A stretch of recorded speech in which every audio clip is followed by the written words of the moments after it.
écarte un peu les jambes. Ok. Attention à tes talons, hein, c'est pas top. Non. Ouais, un peu trop loin. Bonjour, bonjour et bienvenue dans ce nouveau numéro de PUMS. On va parler de sport et plus précisément d'activité physique. Sport et activité physique, c'est pas la même chose. Sport, ça veut dire qu'il y a des règles, des méthodes d'entraînement et des compétitions. La pétanque, c'est un sport, Diana. Sport du Sud. Bon, on est habillé plutôt pour aller au casino. C'est un sport de Monaco. Au sport de Monaco, on dira ça. Les échecs aussi, c'est un sport avec très peu d'activité physique. Là, on parlera d'activité physique parce que c'est ça qui est bon pour la santé. On vous expliquera pourquoi. On vous dira quels sont les objets connectés qui peuvent vous aider à progresser. Et on vous donnera des conseils pratiques pour éviter les pièges de l'activité physique. Hein. Exactement, il ne faut pas se remettre au sport n'importe comment.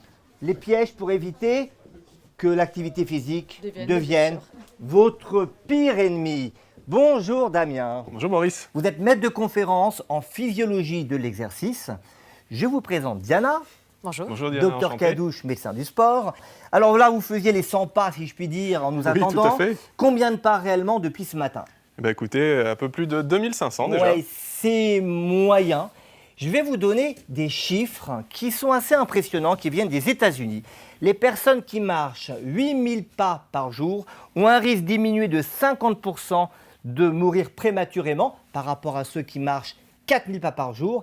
Et quand on regarde à 12 000 pas par jour, c'est encore plus impressionnant, une diminution de 65% des risques de mort prématurée. Alors, ce sont les pieds des Américains, mais a priori, nos pieds ne sont pas si différents des Américains.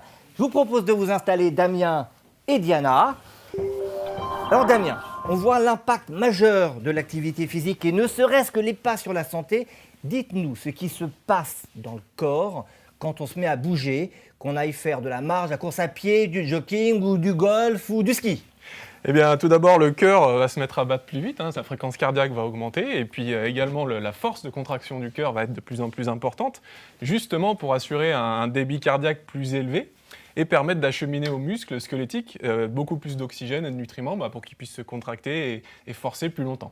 Donc notre muscle cardiaque va augmenter, plus on fait d'efforts, plus on va économiser son cœur finalement. C'est ça, tout à fait. Celui-ci s'hypertrophie à long terme. Il grossit. Exactement, il grossit, ce qui lui permet de pomper plus fort, plus efficacement, et finalement de s'économiser et de permettre aux gens de pratiquer plus longtemps. Donc ça, c'est au niveau du cœur. Quand on fait de l'activité physique, on respire plus vite, hein, Diana, que l'on court, que l'on fasse de la musculation, on respire plus vite. Donc au niveau des poumons, il se passe également des choses. Exactement, c'est la même logique au niveau du système respiratoire.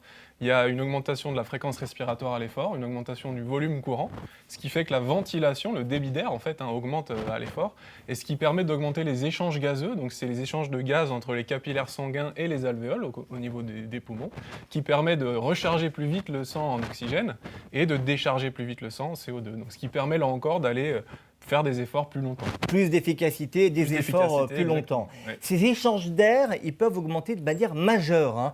Au repos, on estime qu'on fait passer à peu près 6 litres d'air avec de l'oxygène à l'intérieur. Regardez, 6 litres, c'est un peu comme 6 bouteilles de 1 litre, ça fait 6 litres. Et à l'effort, on monte ce débit, donc cette entrée et cette sortie d'air, jusqu'à 120 litres, voire 200 litres. 200 litres chez les sportifs. Et comme pour le cœur, finalement, eh bien, le fait d'entraîner le poumon à accueillir plus d'air et à en rejeter davantage, eh bien, ça permet, comme vous nous le dites, hein, de maintenir l'effort plus longtemps et de moins se fatiguer. Voilà Exactement. pourquoi l'entraînement fait qu'on est plus à l'aise. Hein. Exactement. Alors, quand on fait régulièrement de l'activité physique, on fatigue moins son cœur, on fatigue moins ses poumons. Bon, ça, c'est ce qui se passe à l'intérieur.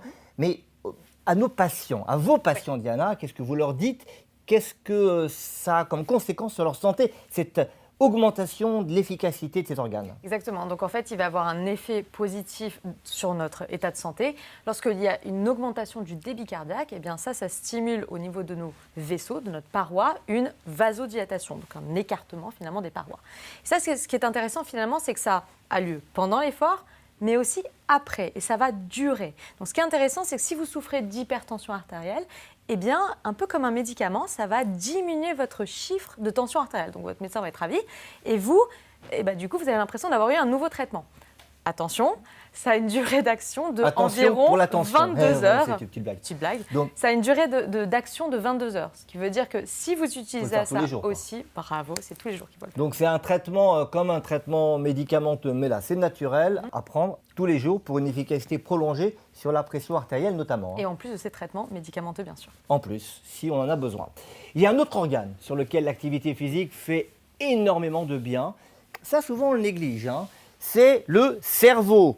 Ce cerveau si important pour tout dans l'organisme. Alors quel est le lien, Damien, entre l'activité physique et le cerveau? Oui, il a été rapporté dans les études que les sportifs avaient effectivement un fonctionnement cérébral plus performant, des aspects cognitifs plus performants, et notamment dû au grossissement du cerveau et au maintien, voire la croissance de certains neurones, donc qui en fait augmentent les nombres de connexions et donc qui favorisent un meilleur fonctionnement du cerveau. Vous nous dites qu'on peut devenir plus intelligent en faisant du sport ou de l'activité physique. En quelque sorte. Alors, sur le plan des traitements, l'activité physique fait d'ailleurs partie des traitements préventifs de la maladie d'Alzheimer, parce qu'on a observé qu'après 65 ans, les personnes qui pratiquent des activités physiques régulières ont un risque diminué de 40%, oui, 40% de baisse du risque de développer une maladie d'Alzheimer. Alors, pendant l'effort, quel que soit son âge, si je puis dire, on va transpirer. Et ça, vous nous dites, Damien, que ça peut être dangereux. C'est un effet physiologique. Hein, on perd 1 à 2 litres, voire plus, s'il fait chaud par exemple, d'eau avec du sel par la transpiration. Et ça, vous nous dites que ça peut représenter un risque. Oui, tout à fait. Ça peut représenter un risque de déshydratation. Donc, c'est justement, effectivement, ça peut être dangereux pour des pourcentages de déshydratation élevés. Mais il y a, heureusement, le corps a des hormones à disposition, notamment la vasopressine ou l'aldostérone, qui agissent au niveau rénal, pour garder l'eau, garder le sel, et donc limiter cette déshydratation pendant l'exercice. Mais ça n'empêche qu'il faut quand même prendre de bons réflexes et s'hydrater avant, pendant et après l'activité physique. Alors pour finir ce petit tour des effets physiologiques de l'activité physique sur l'organisme, un petit tour non exhaustif, il faut parler du muscle. Parce que quand on fait du sport, on met les muscles en action, évidemment, et on perçoit une augmentation du volume. Après une séance de musculation, on se sent bien. Et ça témoigne non seulement que les muscles sont en action, mais aussi que l'exercice a un effet sur ces muscles. Exactement, donc il faut savoir tout d'abord qu'on a à peu près 650 muscles squelettiques dans l'organisme. Et donc ces muscles, avec l'activité physique régulière, s'hypertrophient, ils deviennent plus gros. Et grâce à ça, ils peuvent produire plus de force et aussi forcer plus longtemps, donc nous permettre finalement de faire des exercices sur de plus longues durées. Alors ce ne sont pas que les muscles que l'on perçoit là, quand on palpe, les bras, les cuisses, les fesses, mais il y a des muscles un peu partout. Là, ce sont les abdominaux. Il y en a aussi au niveau du cou, au niveau du dos, qui sont majeurs, au niveau du crâne, les masséters, qui sont des muscles extrêmement puissants. Donc tous ces muscles peuvent être mis en jeu dans l'exercice. Et quand on fait l'exercice, c'est bénéfique. Exactement, c'est bénéfique. Alors le fait de mobiliser ces muscles plus fréquemment, ça limite le risque de blessure au niveau musculaire, ça limite le risque de blessure articulaire, et puis ça a aussi des impacts bénéfiques, par exemple, pour le diabète. Donc des effets métaboliques, et là, on a un peu plus de mal à comprendre la relation entre le muscle et le diabète. Voilà pourquoi je vais vous montrer une petite animation. Donc le diabète est une maladie dans laquelle l'insuline, une hormone fabriquée par le pancréas, ne peut pas fonctionner correctement. L'insuline, elle permet normalement, en se fixant sur les organes, au sucre, ici, les petits polygones, d'entrer dans les organes. Grâce à cela, les organes qui peuvent stocker le sucre vont stocker, notamment au niveau du foie, au niveau du muscle, et le glucose, le sucre qui se trouve ici, est stocké et donc il ne s'accumule pas dans le sang. Et ça tombe bien parce que le diabète est justement une accumulation de sucre dans le sang. Donc activité physique, efficacité pour le diabète. Et là encore, faut en pratiquer tous les jours. Oui, c'est une utilisation qui doit être quotidienne. Pareil, vous ne pouvez pas manquer votre traitement pour votre diabète, que ce soit une injection ou une gélule. C'est pareil pour le sport, c'est tous les jours. Donc impact sur le métabolisme, mais vous perdez cette efficacité si vous espacez trop les séances.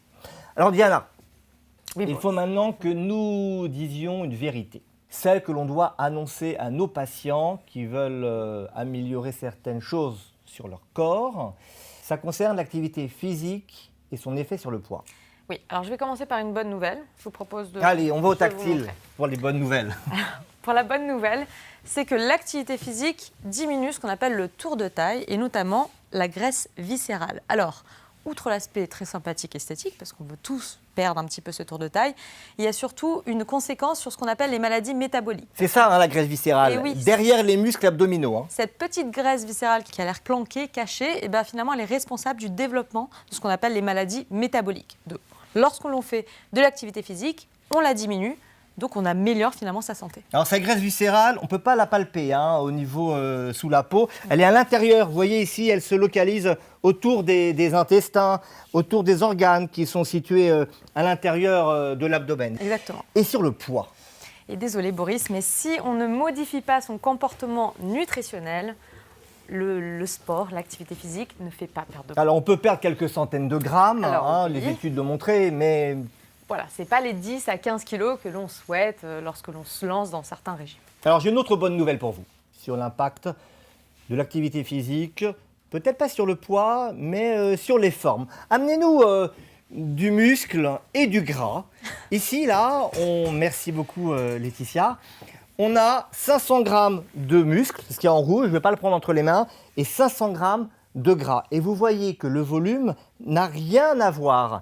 Ça, c'est du muscle et c'est beaucoup plus fin. Pour le même masse, le même poids, le volume est plus faible que la même masse de gras. Donc quand on pratique l'activité physique, même si on ne perd pas beaucoup de poids, le fait de développer du muscle et de perdre de la graisse, eh bien en fin de compte, on s'affine.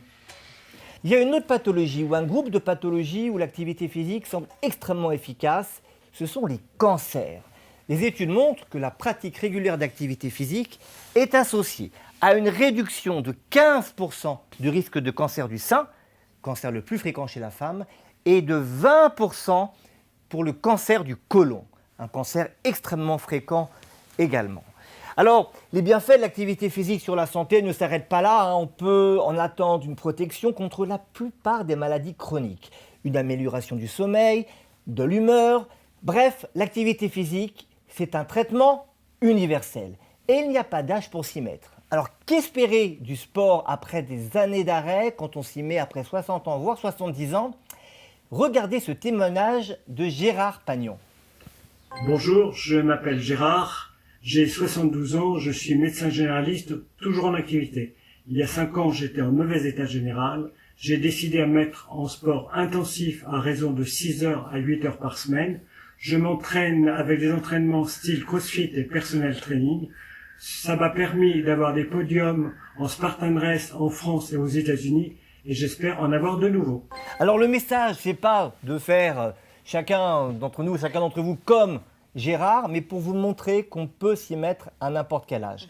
Et dans quelques instants, dans quelques minutes, on vous donnera des conseils pour ne pas tomber dans les pièges, parce qu'effectivement, se mettre à l'activité physique ou s'y remettre, ça peut être dangereux. Mais avant cela, on va parler des objets connectés. Vous savez, les montres connectées. Il y en a également d'autres un peu plus originaux pour faire du tennis. Et pour cela, on va accueillir une experte, Alice Bellicha. Alice, bonjour. Bonjour Boris. Installez-vous.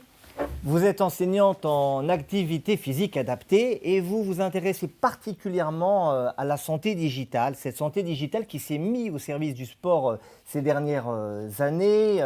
Beaucoup de gens se procurent des objets connectés. Qu'est-ce qu'on peut attendre de ces objets connectés? À quoi servent-ils? Alors, leur première fonction, c'est vraiment de mettre des chiffres sur des variables qu'on aurait du mal à mesurer autrement.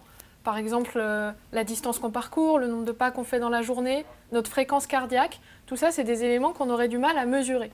Et donc, c'est ce qu'on appelle le quantified self, c'est de mettre des chiffres sur des comportements ou des variables de santé, par exemple. Alors, ça peut faire peur de se dire qu'un être humain est limité à des chiffres, mais je vais vous montrer une enquête Odoxa qui concerne les objets connectés.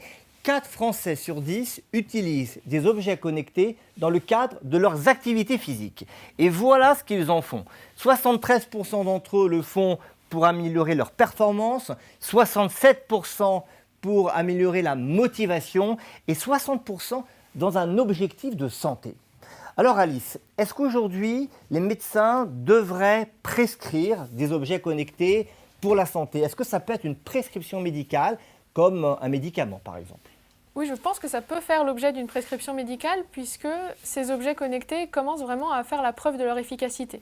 Donc il y a de plus en plus d'études qui sont publiées qui montrent leur efficacité. Vous parlez d'efficacité, mais qu'est-ce que ça veut dire efficacité pour un objet connecté? Oui, c'est vrai, c'est une bonne question. Il ne s'agit pas ici de montrer que ça améliore vraiment l'état de santé des gens, mais de dire que quand on donne un objet connecté à une personne, par exemple qui a un diabète ou qui présente une obésité ou un problème de surpoids, eh bien ça l'aide à pratiquer plus d'activité physique. Et ça, on en a la preuve.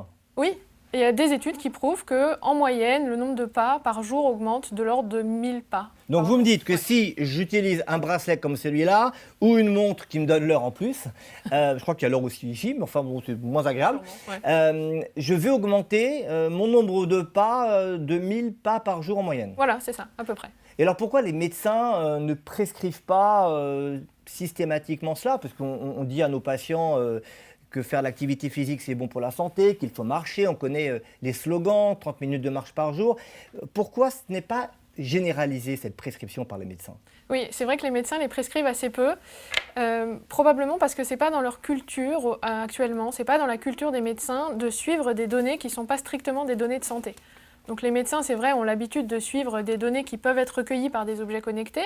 Par exemple, vous le savez bien, hein, mais le lecteur de glucose, ça pour permet, mesurer la glycémie chez le diabétique. Ça permet de donner des informations très intéressantes au médecin qui peut à ce moment-là vérifier si le traitement est bon, éventuellement l'adapter si besoin. Ici, c'est une donnée un peu différente, ce n'est pas vraiment une donnée de santé.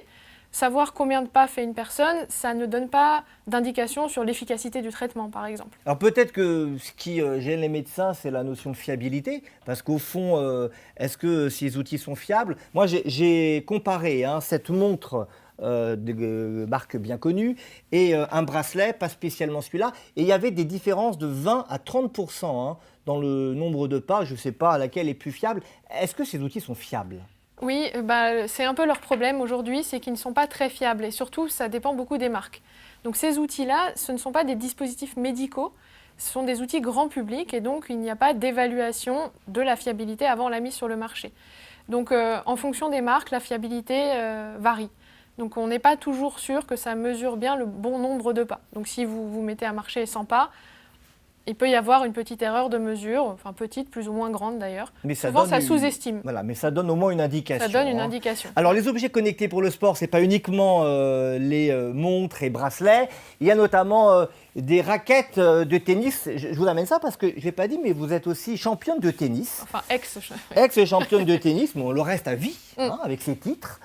Et notamment ce petit outil, alors qui n'est plus commercialisé, qui nous promet d'analyser le coup droit, le coup droit et le revers. Et le revers. Ouais. Est-ce que vous avez utilisé ça? Est-ce que c'est utile? Alors celui-là, non, parce que on ne peut pas vraiment jouer au tennis avec un truc comme ça au bout de la raquette. Mais ça se développe et aujourd'hui, il y a des capteurs en effet qui sont sur les raquettes et qui permettent de mesurer des paramètres assez sympas. Par exemple, combien de frappes vous avez fait, combien de coups droits, combien de revers, quelle est la vitesse de circulation de la raquette dans l'espace. Donc ça donne des informations assez intéressantes sur la quantité d'entraînement qu'on a pu faire. Voilà. Alors il y a aussi des chaussons de danse connectés, des ballons de basket connectés, on en trouve un peu pour tous les goûts.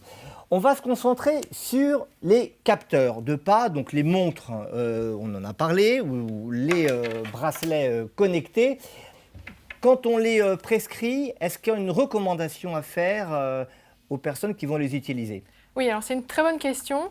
On connaît tous la recommandation de 10 000 pas par jour. C'est vraiment le slogan que tout le monde connaît, mais il faut connaître son histoire, et c'est d'ailleurs assez drôle, c'est que ce slogan a été inventé par des marques... Inventé? Oui, inventé par des marques de podomètres à l'occasion des Jeux de Tokyo de 1964. Donc c'est vraiment un slogan, disons, marketing qui a été ensuite repris et validé par la suite par des études. Mais normalement, ça ne se passe pas comme ça. Vous le savez bien, ce n'est pas comme ça normalement qu'on définit des recommandations de santé. Aujourd'hui, il y a quand même un consensus dans la communauté scientifique pour dire que la bonne recommandation, c'est plutôt 7000 pas par jour. 7000 pas par jour pour avoir un bénéfice santé. Exactement. Tout à l'heure, on montrait qu'à 8000 pas, on diminuait son risque et 12 000 encore davantage. Et vous nous dites qu'à partir de 7000 pas, on a déjà un effet attendu sur la santé. Voilà. Alors mettons de côté les simples compteurs de pas, parce que ça compte les pas, mais ça ne compte pas quand vous faites de natation, ou même du tennis, vous avez une activité physique qui n'est pas limitée aux pas. De quoi on dispose aujourd'hui pour le grand public? Parce qu'on a bien compris que ces capteurs-là, ce sont plutôt des capteurs pour les professionnels. De quoi on dispose pour évaluer son activité physique?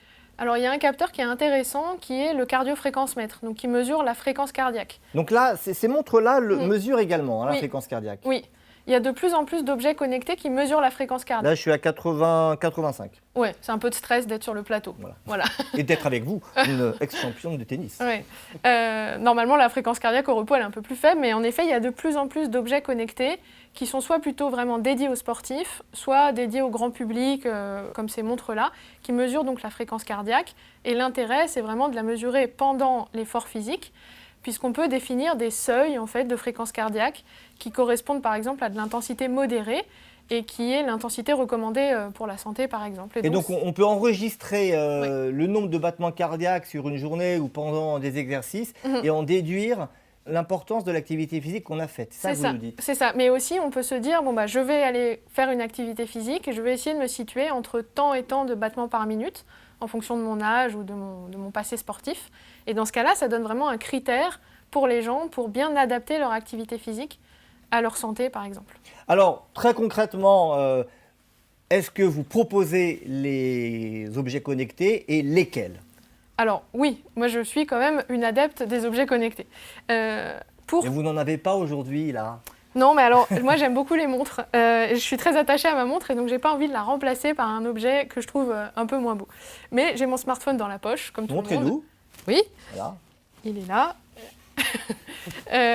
Et donc, je recommande aux personnes qui débutent une activité physique d'utiliser leur smartphone avec des applications natives, c'est-à-dire qui sont déjà installées quand on l'achète, qui recueillent le nombre de pas et c'est déjà une très bonne indication de volume moyen d'activité physique et ça permet surtout de suivre les progrès au cours du temps. Donc ça, c'est pour démarrer. Voilà, ça c'est pour démarrer. Ensuite, pour aller un peu plus loin, les cardiofréquencemètres, c'est vraiment un bon outil. Et donc là, il y a toute une gamme, ça va donc des petits bracelets comme ça, il y en a de toutes les couleurs. Il faut compter combien pour un bracelet fiable? Parce que vous nous disiez que tout n'est pas forcément fiable. Voilà, un bracelet, voici une montre de petite marque, je crois. Et vous avez ici une montre de marque, l'Apple Watch, quoi. Oui. Combien il faut compter pour un objet fiable? Pour la fréquence cardiaque, il faut compter au moins 150 €. Donc c'est quand même un petit investissement. Donc les objets à 15-20 € peut-être pour démarrer à la place du smartphone, mais... Ouais, pour la fréquence cardiaque, ça ne va pas être une donnée vraiment suffisamment fiable. Mais pour des podomètres plus classiques, il y en a à des prix plus raisonnables. Mais pour la fréquence cardiaque, c'est vrai qu'il faut investir un peu d'argent au début. Voilà, un petit investissement, mais c'est rentable quand vous voyez l'impact de l'activité physique pour la santé. Je pense que ça vaut la peine d'investir. Merci beaucoup. Merci Boris pour votre invitation. Alice Belisha. Je rappelle que vous êtes maître de conférence à l'université. Pas encore, j'espère le devenir prochainement. Pas encore, mais en tout cas ex-championne, enseignante en activité physique et bientôt maître de conférence. Ouais, merci beaucoup. On va maintenant vous donner des conseils parce que quand on se met à l'activité physique, quand on décide de le faire, certes, c'est toujours bénéfique, mais il y a des pièges à éviter, comme se jeter sur des choses. On va vous en parler avec Diana Kadouche. Se jeter sur des choses, j'allais dire, mais Diana, dites-nous, donc, qu'est-ce qu'il ne faut pas faire en premier lieu quand on veut faire l'activité physique? Alors, on est tous passés par des envies, on va dire, de suivre un exemple, quelqu'un qui nous conseille pour se remettre à l'activité physique. Le premier message que j'ai à vous dire, c'est déjà, soyez sûr de votre interlocuteur. Qui est en train de vous parler? Est-ce que c'est un professionnel du sport qui est diplômé d'État, d'accord? Donc ça peut être un coach sportif diplômé d'État, ça peut être un médecin du sport, ça peut être un enseignant en activité physique adaptée. Ou est-ce que c'est pas un influenceur ou quelqu'un qui a eu sa propre expérience et qui juge que du coup il peut vous la conseiller? C'est pas parce qu'on est sportif soi-même ou qu'on aime le sport que l'on peut enseigner le sport en toute sécurité. C'est ça que vous nous dites. Exactement, surtout que cette personne qui va vous parler n'est pas formée. Et donc, si vous vous remettez à l'activité physique et que vous avez des pathologies, autant vous dire qu'il ne va pas savoir vous conseiller. Alors, dans le choix des programmes sportifs, qu'est-ce qu'il ne faut pas faire? Alors, ce qu'il ne faut pas faire, et je vous alerte parce qu'on le voit tous, d'accord, c'est ce que j'appelle un petit peu les deals séduisants, les objectifs un peu qui viennent vous promettre monts et merveilles pour, par exemple, je ne sais pas, faire des crunchs. J'en ai trouvé un justement. Je voulais vous demander votre avis à tous les deux.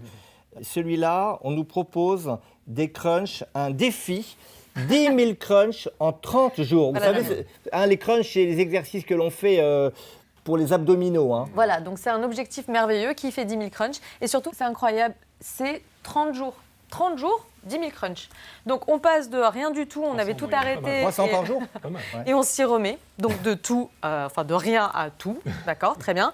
Et surtout, ce qui est intéressant, c'est qu'ils vous promettent des choses comme vous aurez des tablettes de chocolat, vous aurez le ventre plat. Alors oui, c'est séduisant, mais en fait, on sait très bien, et on le sait d'ailleurs soi-même, que c'est pas possible. Et on peut pas faire ce genre, on va dire, de défi. Pourquoi ? Parce qu'au mieux, c'est inadapté. Au pire, c'est extrêmement dangereux. Alors, on regarde sur Internet, il y a pas mal de choses sur YouTube. Venez avec moi et vous allez nous dire si tout est à mettre dans le même sac. Regardez les programmes d'activité physique avec des vidéos. Alors, le fait d'être accompagné à domicile, moi je trouve que c'est un message intéressant, d'accord ? Maintenant, qui est-ce qui nous parle ? Donc là, on a un petit côté influenceur quand même qui prédomine.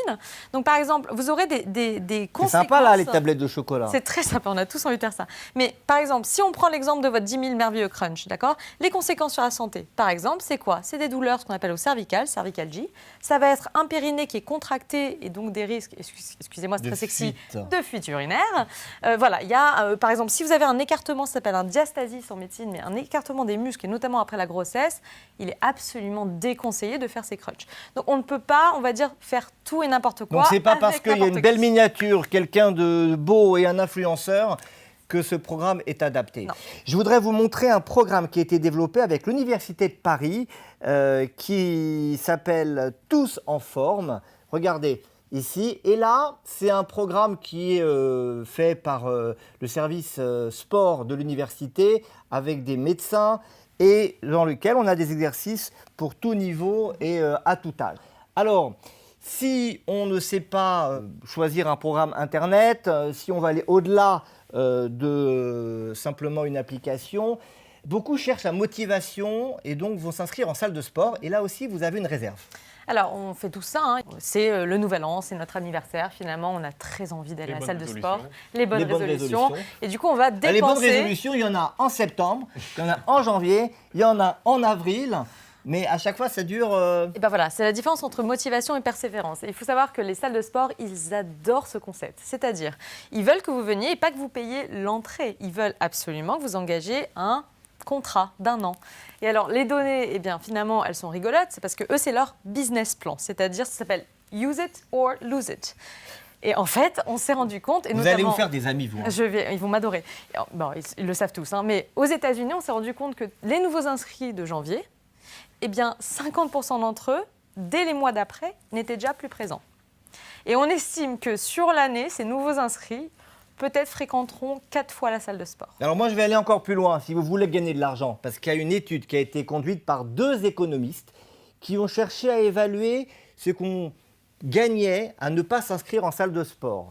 Et ils ont publié, donc dans une revue d'économie en 2006, ils ont calculé que les consommateurs abonnés à l'année perdent $600 par an. C'est la différence qu'il y a si vous payez l'abonnement à l'année ou si vous décidez de payer la séance à l'entrée en achetant des tickets par 10. Exactement. Donc, on n'est pas contre la salle de sport, non. mais... Non, c'est juste ce que l'on dit, c'est que voilà, il y a des athlètes qui y vont tous les jours, là n'est pas le discours. Maintenant, si vous voulez investir pour reprendre l'activité physique et que vous avez peur finalement des dépenses, vous venez de le montrer Boris, on estime en fait que pour avoir l'appareil à domicile, c'est entre 200 et 300 €. Oui, très bien. Ce rameur, il coûte un peu plus cher. On l'a acheté pour Pums et je dois vous avouer qu'il est assez incroyable parce que quand vous en faites, vous entendez le bruit de l'eau. Donc c'est un rameur qu'on ne branche pas, qui marche à l'eau, purement mécanique. Et on a envie de continuer.